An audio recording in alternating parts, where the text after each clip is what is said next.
discuss updates from Europe, where Romania has strongly condemned the entry of a Russian drone into its airspace during strikes on neighbouring Ukraine.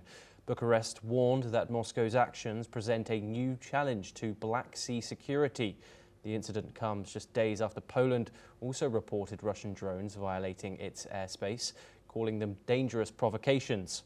Polish fighter jets were scrambled over the weekend amid fresh attacks near the border.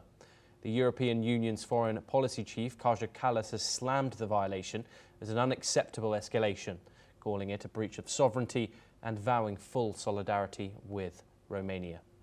Ukrainian President Volodymyr Zelensky has also responded and warned that such incursions mark an expansion of the war, urging sanctions, tariffs and stronger collective defence measures. We are once again joined by Raymond Vickery to discuss this pressing and breaking issue currently going on in Europe.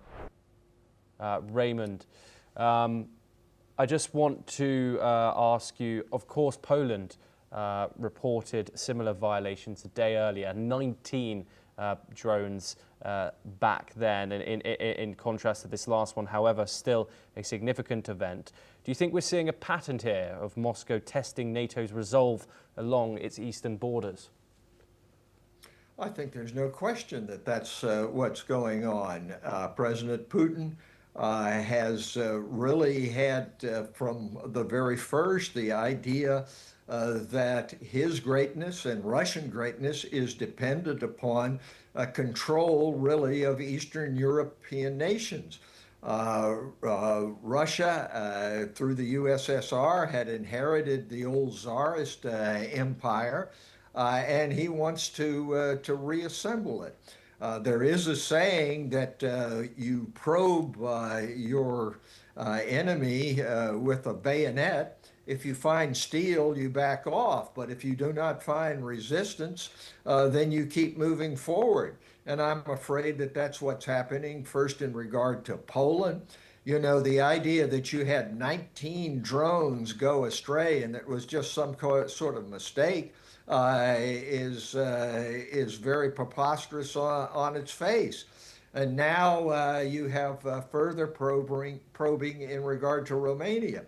So what's going on here is a President Putin grand design to reconstruct a Russian empire. When he talks about root causes, what he means is that we don't have control over Ukraine, we don't have control over Eastern Poland, we don't have control over the Baltic states, we don't have control over Romania.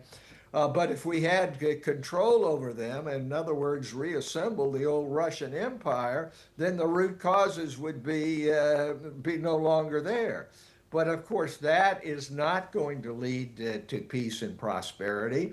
We have seen that appeasement is not the way forward, and it is time for there to be a strategy and partners in order to try to rein in these Putin and Russian ambitions.